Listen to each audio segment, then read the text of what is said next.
Hello everybody, my name is Moustafa. I came from Egypt and I'm going to share with you vital topic which is transitional justice. In next a few slides I will try to give you a brief definition to transitional justice, and we'll try to go back through the uprising which happened in Egypt in period 2011 until 2013, and we'll try to stress the Egyptian model of implementation of transitional justice. So the first we can define the transitional justice as we can describe it like ship which it's bring the country from unstable climate, political climate,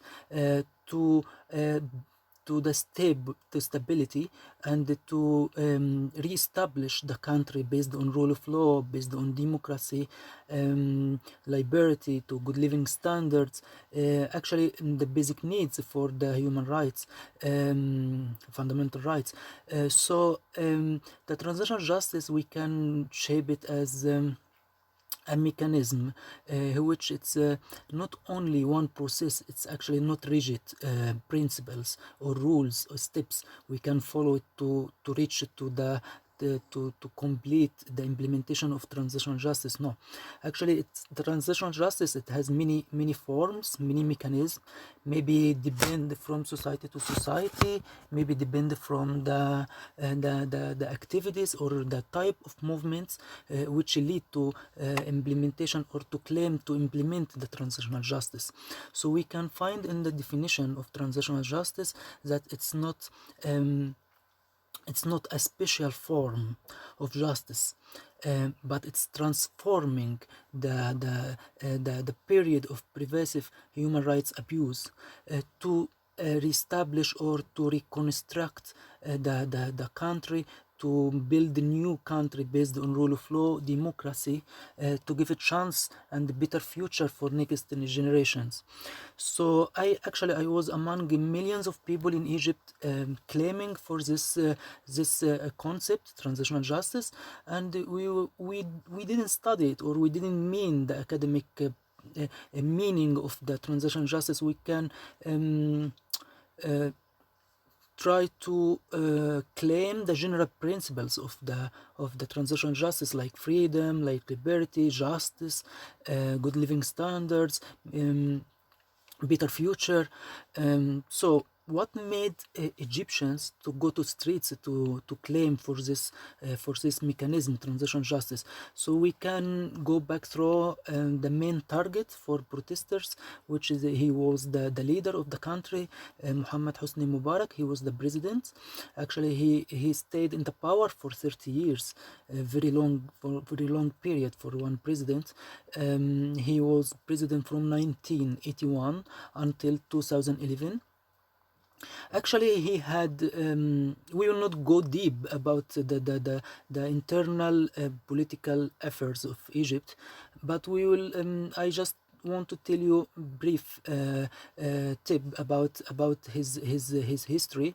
He was vice president of the previous president, Muhammad Anwar Sadat. Then he became, according the law. After the death of the previous president, he became the president. Then we make referendum, then we make election. But actually he had good sides politically, like the external relations. He had many strong relations with many leaders. He had Egypt had a very good economy, for the economic growth. It was even the second largest economy in the Middle East after Saudi Arabia. But internally he didn't satisfy the needs of the normal citizens. The normal citizen, he didn't feel this progress, and he didn't feel this developing in the economy.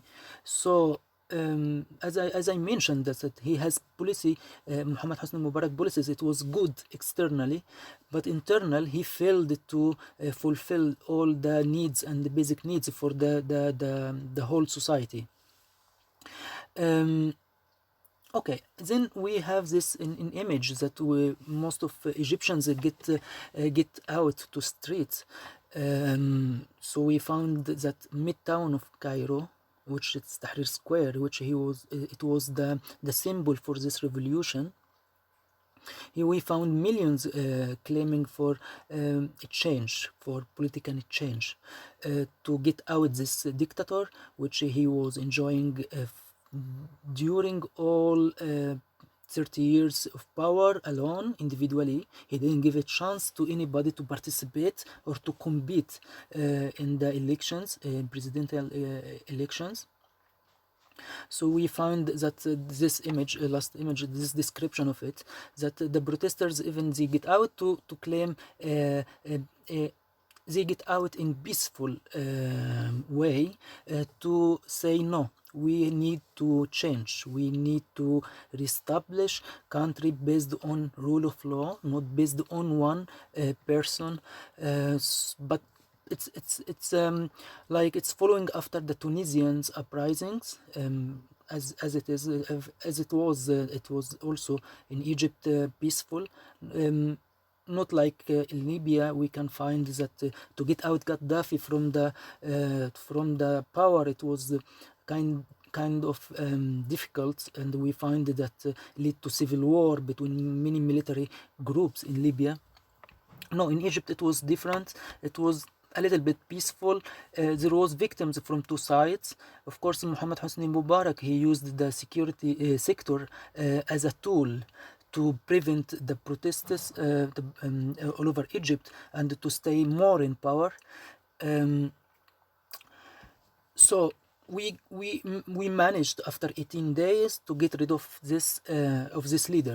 So now we can apply the transitional justice to reach it and to achieve the goals of the revolution. So why it's very important, this mechanism? As we see in slides, that we have to learn from past to prevent any conflict, that it don't repeat again the mistakes of the past, and to establish the accountability. To establish accountability means to judge the previous president and his men, officials like ministers, the governments who help him to oppress and to ruin the political competition during all these 30 years, and to build new future, a new country based on rule of law. And also based on of rule of law, we can find it down to respect the human rights, to build a fair competition of democracy, create new society based on tolerance and understanding, coexistence. It's very important. But how we will apply this mechanism? We have many kinds. In my point of view, is that the type of the transitional justice depend of the type of movements or uprisings which lead or to success to change, to make a change. So if we have in Libya, it was very harsh movements. So we find that they went to the first model, which punitive or retributive. We found that many of the leaders they went to international criminal courts. We found many clashes and many victims in the from the former regime. We can find another model, which is forgiveness. I can We can find it in Morocco, when many of former representatives of the regime response of the initiatives of the Kingdom of Morocco. We can find in the truth and the reconciliation, like we can find it in happened in South Africa or Peru. But in Egypt, in my point of view is that we have the mixed model, because most of the approaches has been applied in Egypt. So we have in the first to apply the transitional justice, we have steps. Of course, it's not rigid steps or the fixed steps, but we have a model or general steps we can follow to apply the transitional justice. For example, to judge the former regime for his crimes, or the lose, or to relieve the losses of the victims. So when we have an image that finally that we found the former president, which he stayed in power for 30 years in the court in front of civil judge, and the big fish of the previous regime, his men, his ministers, his government, his political parts, which is he helped him to um, to stay in power all these years. We can find trust commissions. We didn't have in Egypt this meaning, but we have national commissions, which is the aimed to reback the stolen money, or to relieve the family of victims, or the victims of tortures in the prisons, or that harassment of many women, or so we have this kind of commissions that they try to reimburse, to compensate the victims for what they lose during all these regime acts. We have reparations programs, as I mentioned. These commissions, they get the compensation and apologizes to the victims and their families, and all people who he has lost from his interest, or physically or mentally, due to this dictator regime. So we have even the gender justice. During the Mubarak era, it wasn't so fair competition between men and women. We didn't find so many women in the government, for example, or the representatives in parliament. So we amended the constitution, and we give quota to women to have more possibilities to enter the parliament, and also we have new laws against the sexual harassment or physical harassment. So we give them more space in the society, and to strengthen the rule in the society, to in building the new Egypt, the new future, the country which is based on rule of law. Of course, the security system, it was the main tool of any dictator to oppress the society, and to stay more in power, and to close any ways of any thinking to change. So actually he wasn't good too. He didn't have good policy too to in dealing with the security system. So we tried to strengthen them, to spend more on their programs, their equipments, to give them, to change their mentality, that they are not under service of the one single person in power, but they are under the service of all people. They serve the country, not the dictator. We have the memorialization efforts. So we have graffiti all over Egypt on the walls to make people remember what happened. Also we have National Day, 25 January. We have anniversary of this revolution. Also we put it in the program studies at schools and in universities. We have also that it's important that the new generations know about the people who sacrifice by their lives, and tried to build a new future for them. So we put it in the programs of studies. Okay, so this the general steps we can apply to reach to transitional justice. But actually the theoretical approach, it's not so easy to apply it in the real life. So we have obstacles in the way to to build the rule of law, the country of rule of law or democracy or the justice. For example, the main problem which faced us in our country to apply transitional justice, that it's the lack of judicial independence. Like, who collected the evidence and presented in the court? It's supposed to be the general prosecutor in Egypt, which actually he was appointed by the former president. So and many judges also they were member of the political party of Muhammad Hosni Mubarak. So we didn't have this independence, full independence from the executive authority to judicial authority. So we don't find the real justice in the judgment against this former president. Also, we can describe what happened in this judicial independence by scapegoating strategy.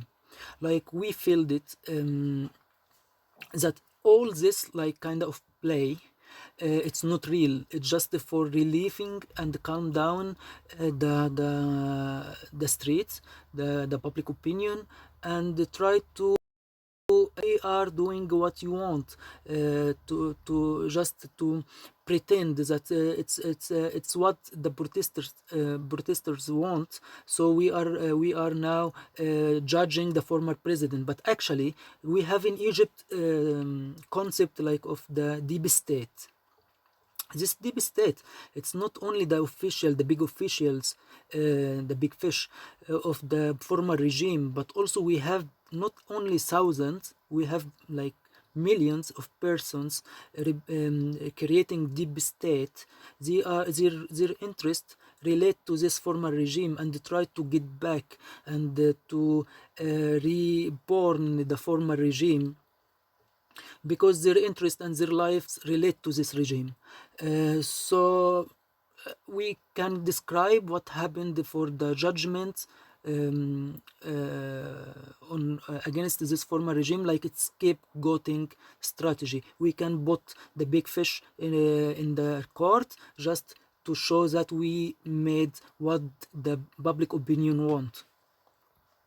So this all make the public opinion not calm in Egypt. We find many protests every Friday, which actually it's weekend in Egypt. Every weekend we find demonstration trying to accelerate the judgment to relieve their loss and the victims' families. But after that, in the process of in the political process, we find again that the unique political part also he has the majority in parliament, and also the president, which of the same the political part, but it's a new way because they are Islamic, so we call them Muslim Brotherhood. So it's like kind of the same regime of Mubarak but in Islamic perspective. So it leads to another revolution, which it happened in 30 June 2013. So it's another topic actually, and has many aspects and many circumstances. Not, it's different than 2011, and it need another presentation. So I hope that I was clear. And I'm waiting any question or any query about this presentation. Thank you.